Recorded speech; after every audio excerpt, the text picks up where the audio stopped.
Hey, what's up? So, if you're going into the theater to just watch a movie, you've never heard of The Crow, you've never read the graphic novel, you just want to watch a movie, then you end up giving The Crow 2024 a 2.5 out of 5. It as a movie, it works, it's okay, it's fine. You can watch it. It's something that you can actually watch and enjoy. There are some good action set pieces. Bill Skarsgård looks awesome, and there's some awesome moments again with the action set pieces that are okay.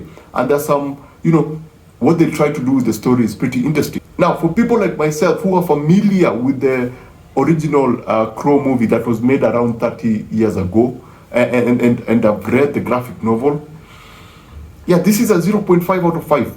It's not a good movie. I'm sorry it's not a good Crow movie. Actually, I should correct. It does not serve what we understand as the Crow movie very well. Number one, the Crow movie, the first one, even the graphic novel, they have a personality. And it's rock. Let me just put it the way it is. It's actually rock. It doesn't try to do all this experimental type of music. When you see The Crow, even when you see this poster, you know that this is rock and roll. The character literally walks around with a guitar. So it's basically rock. And that's something that they were not able to capture in this particular movie. I don't know what they were trying to do. Because as a moviegoer, I got it. There's music, there is death, there is all this, there's interesting use of music, but it does not tie in with what The Crow is about. Now, in terms of the story, The Crow has always had a very simple premise. A couple gets attacked, couple killed, the guy is brought back by a crow, the guy goes for revenge. Simple, basic. Now, in this 2024 movie, they try to give us depth. They try to add depth into these stories. They try to add depth in terms of the relationship between the Eric and the girlfriend. They try to give us depth in terms of, is this spoiler? Depth. Yeah, there's something that they try to do with death and the villain that expounds on the concept of the Crow. Actually, you get a better, in this particular movie, you get a better understanding of how the Crow works as compared to the first movie. So that's a positive. The negative is that you feel like they're doing a lot. You feel like there's just so much. And you're like, no, we don't need this. Hold on. Yes, we get it. But you're saying so much. You don't need to say so much. You just tone it down completely.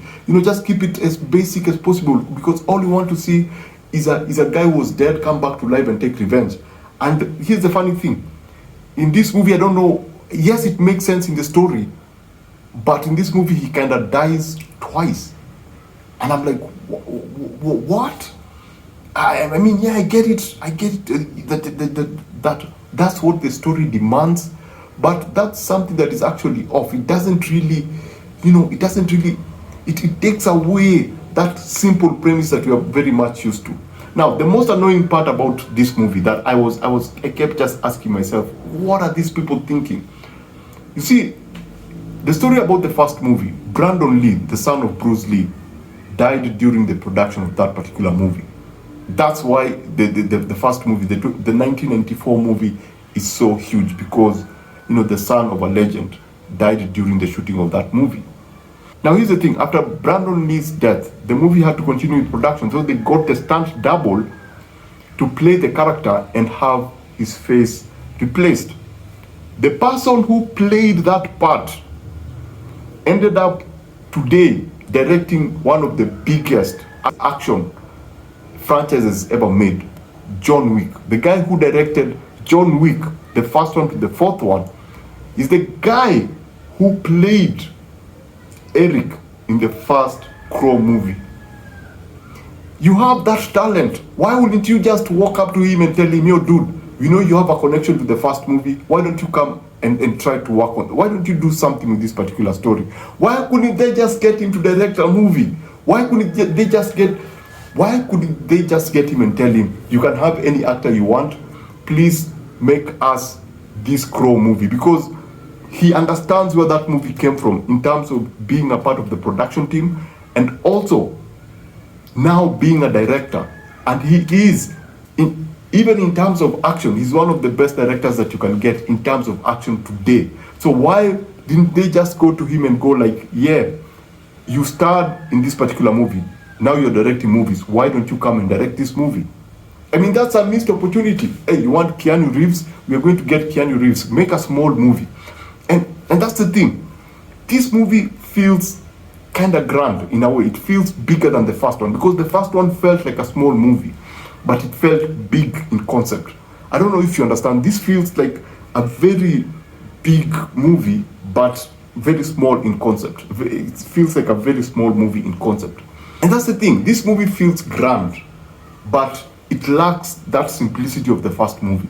It lacks the charm of the first movie. It lacks. Rewatching the first Crow today actually makes a lot of sense. It's cool. It has its own quirks. It has, yes, it's dated, some things are dated, but it's cool in its own unique way. That's the thing. The first movie is cool.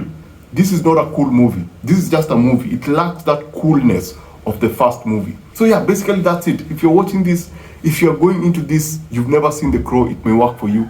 If you've seen The Crow, you've been warned. So basically that's it. Remember to always watch. I almost forgot something. The other thing that this movie did not have is the emotional connection. The first movie had the girl who you could follow and actually get to see her experience that world, experience the Crow, and she was used as the connection between us and the Crow and Eric. But this movie did not have that character who connects you with, this mysterious character, the bad guys, and gives you that really satisfying ending, because now they use the girlfriend. Anyway, you know what? If you're going to see this, you've never heard of The Crow, you're probably going to enjoy it. If you've seen The Crow, you're not going to enjoy this. This will feel more like an insult. So basically that's it. Remember to always watch what you enjoy and enjoy what you watch. I shall see you on the next one. Adios.